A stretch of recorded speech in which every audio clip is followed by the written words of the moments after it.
talk about the fourth quarter frustrations of LPU as we head to our fourth and final quarter. And in the last game against Perpetual Health, the Altas just dominated the Pirates 27 in that fourth quarter. Well, I hope. And of course, Coach Topix is hoping na hindi same story ang mangyayari today, especially having a close game like this. Only 7 points. 3 players only scoring dun sa fourth quarter na yun. And 20 points naman for Perpetual. Kung malas ka offensively, I think the least you can do is to make stops para parehas kayong, diba? Para break even din yung scoring. Pero we will see kung ano ang mangyayari dito sa ating fourth quarter. Again, the fourth quarter, it was Letran's ball. LPU has it now. Balcazar fires away on the run. Nice look by Bulawan to Gijol. Gijol, binangga, natamaan si Malagasay. Nagkakainitan kanina pa yan. Yung siko ni Gijol napunta inadvertently kay Malagasay, and it seems that Malagasay is bleeding here. Hawak siya ni Rakal. I think it's coming from the nose. I know, and he is just continuously bleeding. It was, but you know what? Sa unang tingin, aksidente yun. Accident, yeah, accident. It wasn't intentional in the part of Gijol. As we take a look one more time. Thank you, Derek Abit Ramos. He plays hard. Ito yun hard. Pag ano, bumagsak yung siko Di pa doon. Ito na, yun. Yung pag-rebound, yung second try. Yung unang attempt, di pa dyan. There it is. It was unintentional. He plays Obviously, hard. He wants the ball. It was the left elbow. But I'm trying to figure out if it was the nose or his forehead ang tinamaan ko. Well, I'm sure that the Diwata of the NCAA will have a report soon para malaman natin what is up. So hopefully Roxanne Montealegre can give us an update. There she is heading to the dugout. Of course, they will attend to Christian Balagasay. Christian was fouled. Masakit pa dun kay Balagasay. Siya pa second personal ni Balagasay. And he has 4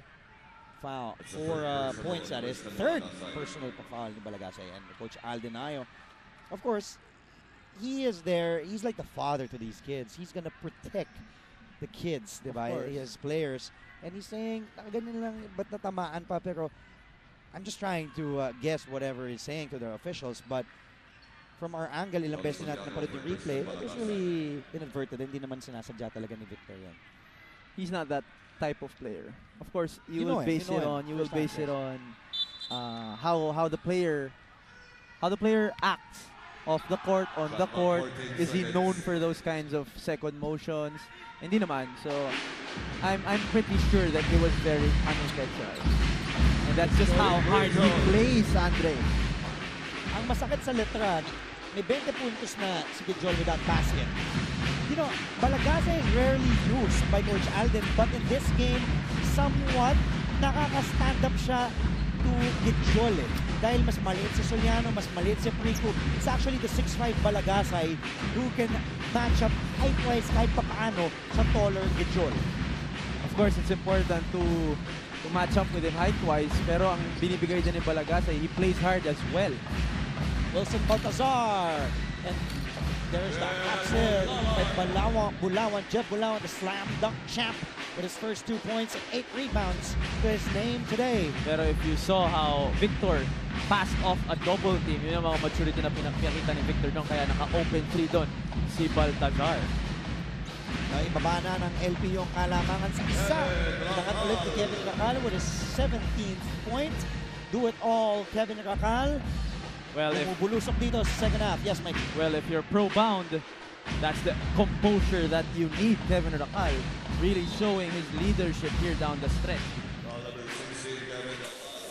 Racal's third personal is called. Let's take a look at our strong move of the game. Brought to you by Smart. Live the smart life. May kasama si Racal doon. There's nothing you can do if you're against a Victor Gijol.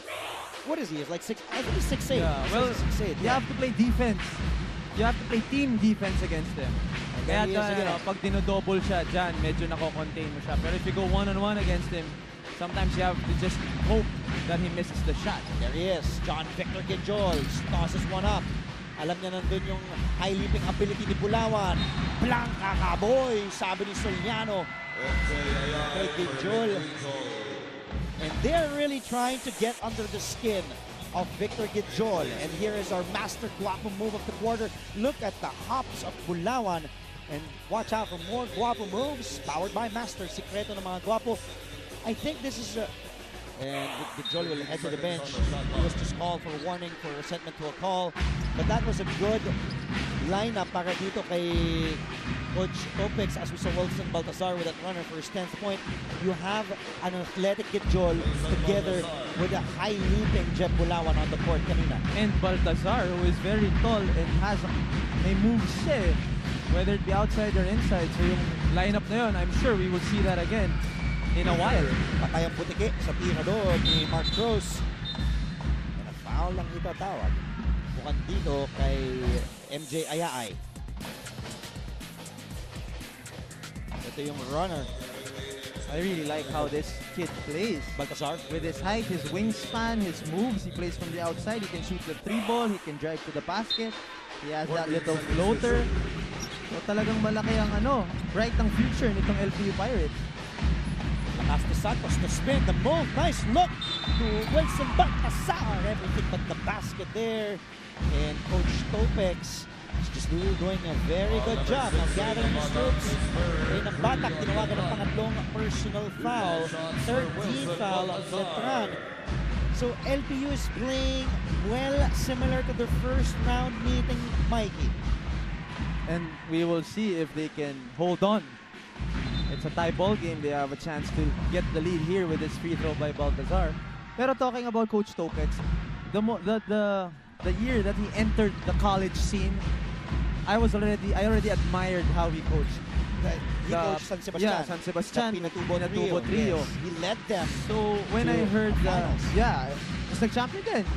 Oh, that was Coach Ato Agustin. Yes, it was Coach Ato Agustin. But then when I heard that he transferred to LPU, I knew that he was the guy who can turn things around for LPU. And Letran gets the lead back for our third lead change. We just had one deadlock when the score was 11-all. LPU up by 150-150. Yes, Mikey. But at the same time, Coach Alden Ayo, siya rin naman ang iikot ulit dito sa Letran Knights. And again, that press break, hindi lang doon naka-convert, hindi lang nasalo. Nakaabang na lang dun sa kabila sa Talagua. But there's Joe Soriano. Now enters the double figures with 10 points. This is when execution comes to play. We are nearing the halfway point of the fourth quarter. At patapos na tong game na to. Pero, tingnan natin, yung mga ganong putback, sipag lang yun eh. So we will see kung sino pa ang hindi pagod sa game na to. Shaq Alanes is not in the game. It's not that kind of ball game for Alanes with just 2 points. He is the leading scorer of LPU with 12 per game. And Victor Gijol is back on the hard court. And so is Felix Aprico. A while ago, Christian Balagasay ang tumatao kay Gijol, tinamaan with a converted elbow. Kaya duguan kanina si Balagasay. Alanes is back now on the hard court. So some mind games, and it's gonna be a chess game between Coach Topex Robinson and Coach Alden Ayo. And I believe this will be the final 5 of LPU. Nandiyan na lahat ng gunners nila. Shaq is back. Oh, ganda nyo na. Shaq is back. Victor, Bulawan is there. Aya is there. So I think ito na. Pero wala yung lugo. Wala yung lugo. Si Ayaay, si Alanes, si Bulawan, and si Taladua. At the same time, wala naman yung Rakal sa kabila. So I guess that's the final substitutions that we can expect here in this game. Pero talagang labasan na ng baraha to. Close game, 6 minutes to go. Just a 3-point game. Anybody's ball game. And kung kakatutok nyo lamang, gusto nyo pong malaman ang nangyari kay Christian Balagasay, kami din, malalaman natin yan kay Roxanne Montealegre. Rox? Andre, kasalukuyan namang ginagamot ngayon si Christian Balagasay ng Letran Knights ng mga medic matapos siyang tamaan sa noo ni Gijol. Kaya maraming bleeding kanina dahil maliwanag nila maraming blood vessels sa noo. Pero ngayon, hindi na siya nahihilo, wala na rin siyang nose bleeding at meron na ring wound dressing na ina-apply ang mga medic. Kaya very safe na siya ngayon at maaari pang bumalik sa game. Roxanne, I just want to ask you, Rox, you're still there? Rox. Wala na, binabanan niya yung telephone. Rox. Rox. Roxanne. Wala na. I know you can hear me. I know you can hear me, Rox. I just want to ask, because you said nose bleeding, but we see na forehead ang tinamaan. So is it also the nose that's bleeding or just the forehead? Di ko alam kung di tayo marinig o hindi tayo maintindihan ni Roxanne, pero noo ang tinamaan. Kasi medyo nalito ako, maintindihan. Ako rin, nalito. Dahil sinabi nose bleeding, pero noo. Well, kanina kasi when it happened, talagang his whole face was, well, not covered, but then his whole face was bleeding, so you really didn't know where it was coming from. Pero now, alam na natin that it came from the forehead of... And here comes Luib and the chase down by Victor Gijol. Although nakahuli doon ng ating referee, tumama muna ng board bago na supalpal doon ni Victor. But you see, I think it was clean. I think it was clean. It was a clean block there by Victor. James like block. But we cannot fault the referee. Hindi tayo sanay nakakita ng mga ganung block. Andre, that was clean though. 20-year-old, 6'9". 20-year-old? He's 20. From Cameroon, this Victor Gijol is just an athletic man, exciting guy to watch. Lakas de Santos with a nice move to the basket. Cuts this Letran lead to 5 with Lakas de Santos scoring his 4th point only in this game. Those are the 3 points that Coach Topex will definitely be happy about. Hindi masyado inaasahan sa offensive end, pero bibigyan ka ng mga ganong malalaking basket na ganon, malaking bagay para dito sa LPU. Alam mo sino nanonood sa atin? As we take a look, Luib, si Arthur De La Cruz, the big red machine with a triple-double yesterday. Arthur, Sensya na, Arthur, ha? Sensya na, hindi ako yun, Arthur, ha? Si Big Bustos ang atakiin mo. Analyst na pumipili ng best player of the game. Gusto ko lang linawin, Arthur, ha? Iko-cover ko kayo this round, Art. At ikaw ang the best player ko, Pero promise. Congratulations, Arthur. That was a wonderful performance. And comebacking Basera Mer. If you're the rest of the NCAA, something to be scared. Mark Cruz fires away from the parking lot. And yes, para sa tres. And I am very sure Art De La Cruz was not happy about that shot. And he is hoping na maisahan nga ng LPU itong Letran dito. Lahat ng puntos ni Mark Cruz coming from beyond the arc. Ilista mo na pang 15 puntos ni Ant-Man today. More importantly, Letran has an 8-point lead, 61-53. We'll be right back for more NCAA action.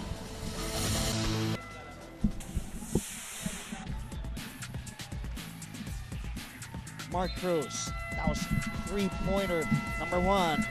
And then that was a big one here in the 4th. Napakalayo, kaya sinabi ko mula pa sa parking lot. Bang, bang. Overflowing with confidence right now. Yung statistician. Yung tres ko, lagay mo na. Yung statistician. Binaril niya, yung tres ko, huwag mong kalimutan. Eh naman, kita mo yung baril ni Mark Cruz, lumalabas na. 5 of 9 from beyond the arc. It's the Ant-Man. And here's that full court man-to-man press being employed by Letran.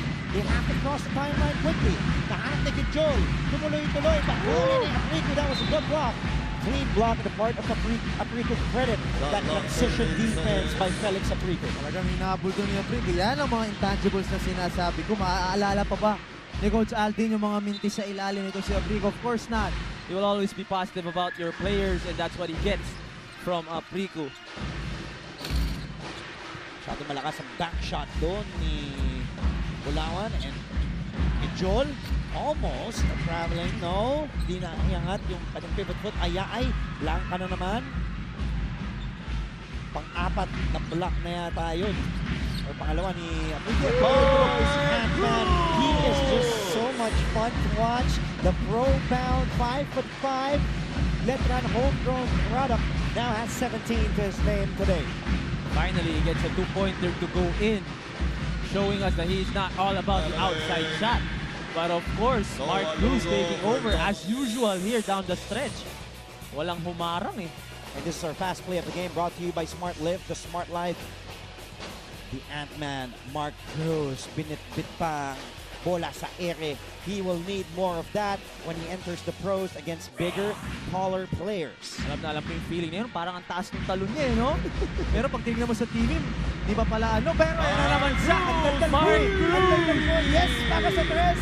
Ilista mo na ang pang-anim na 3 puntos ni Mark Cruz na nagbubulusok na ngayon may 20 puntos na itong si Ant-Man. If Art de la Cruz is disappointed na hindi siya ang nag-best player kahapon with that triple-double, baka mabwisit din sa akin itong si Ant-Man kung hindi ko bibigay sa kanya. Bakal, pinapit ang bola mula kay Lugo. He finds Luib. McJur wisely dribbling and stopping. McJur Luib, pinakinggan pa si Coach Alden Ayo. Coach Alden mukhang pupuntahan nila si Mark Cruz. Let's see if they will strike the iron while it's hot. No, Luib takes a jumper, falls down to the floor. Papupunta kay Aprico. Mark Cruz has all day. Bang! Ilista mo na, pang-pitong 3 puntos. Umuulan na. What a game from the astonishing Ant-Man, Mark Cruz. Okay, so pinalitan ko na ang aking choice for best player if Letran wins this ball game. Sino? Ay, hindi ko alam, pinag-iisipan ko pa ba? At nakatayo na tayo dito because of this unbelievable performance by the Ant-Man. Here he comes again. Sabi ng kanya mga kakampi, sabi niya, wait lang, sabi ni Louis, teka lang, as we approach our last 2-minute mark. There it is, set by our Coliseum partner, Rolly Manlapas. Philip Emerald goes, fourth quarter chaos. Hey! Wow! Mark Cruz! His 5th three-pointer here in the 4th. I thought the three-point shootout was over. He has 8 three-pointers, and if you're shooting that well, bang, bang, bang, it's 19-point lead. Mark Cruz on attack mode for the Ant-Man. We'll be right back.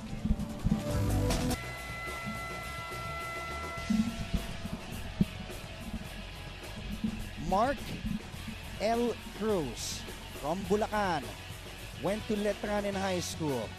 Kept on going. That was his only layup with that binit-bit pa sa ere, but they were looking for him, just firing away from all corners from beyond the arc.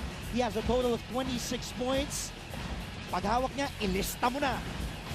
Cold-blooded Mark Cruz, as we all know, the little brother of the legendary Marvin Cruz, and I'm sure he is very proud. He gets the ball, he steals it. Of what Mark has been doing all season long.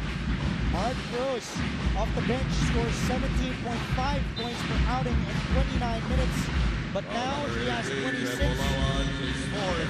Cruz nakatukod na. Why not? He is doing everything for Letran here in the 4th. Talagang nagpainit. He is the number 6 scorer here in the league, and number 9 in assists with 3. Number 3 in steals. Tingnan natin, pupuntahan na si Mark. 4 ticking down. Soliano, the jumper, in and out. Alam mo, Mikey, Coach Topex, credit to him and his boys. They did what they can do. But if you're playing against a guy that is just hitting lights out from beyond the arc, there's nothing you can do anymore.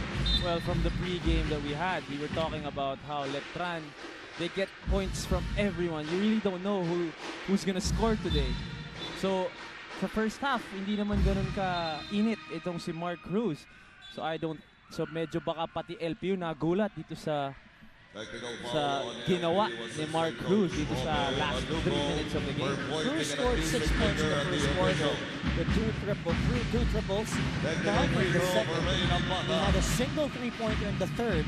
Dito siya sa 4th quarter, nag-amok. Ika nga. 26 minus 9. 26 minus 9, 17. Isko ako, by the way. 17.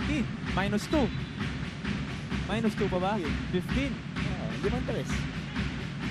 17 in the 4th. Yun nga, 17 in the 4th. Tamo naman. 17 in the 4th quarter. Oy. Kasi problema, puro 3 eh. Kumbaga,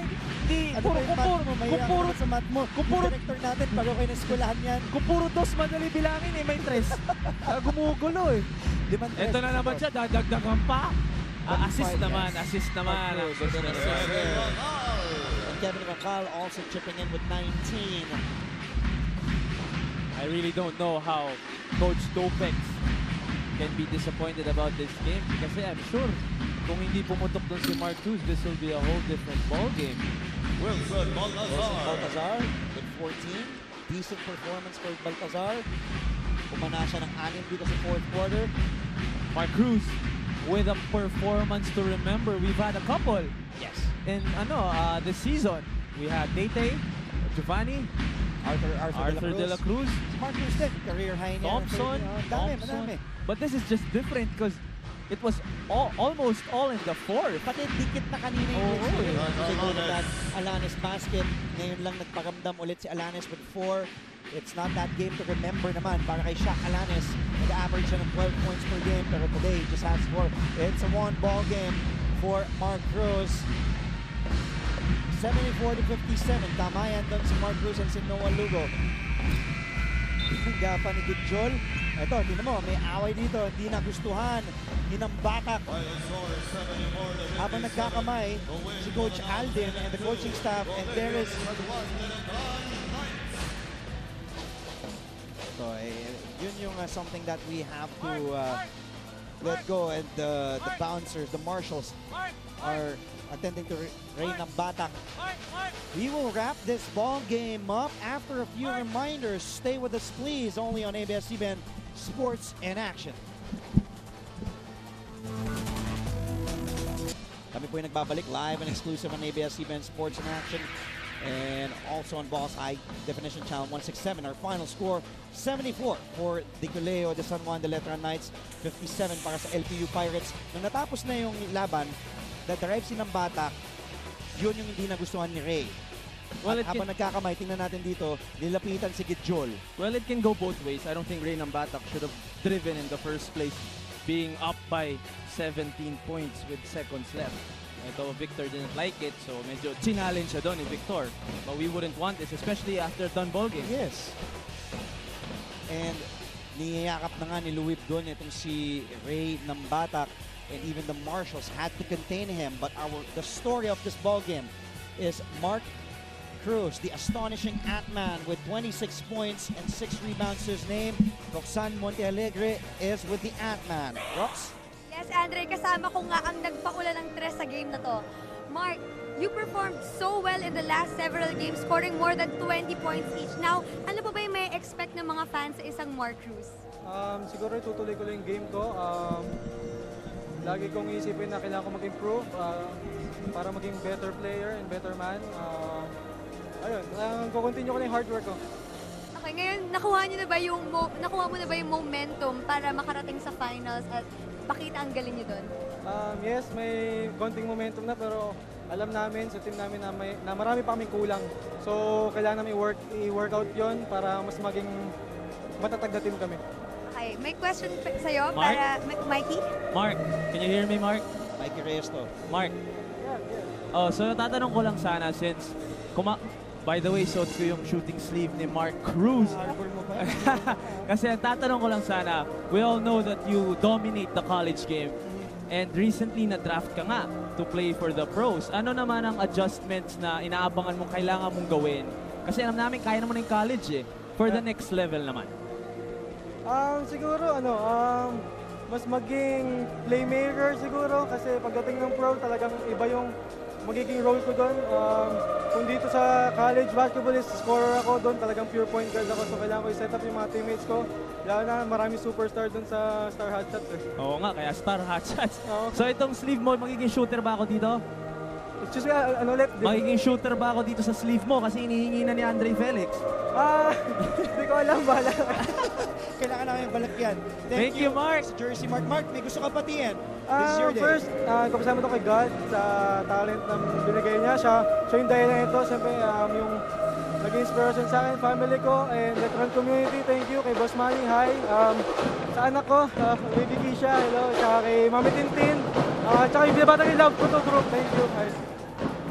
Talaga naman, Ant-Man gets better with every game. Back to you guys. Maraming salamat, Roxanne, at maraming salamat at congratulations sa ating kumpare na si Mark Cruz, the astonishing Ant-Man. Swerte mo.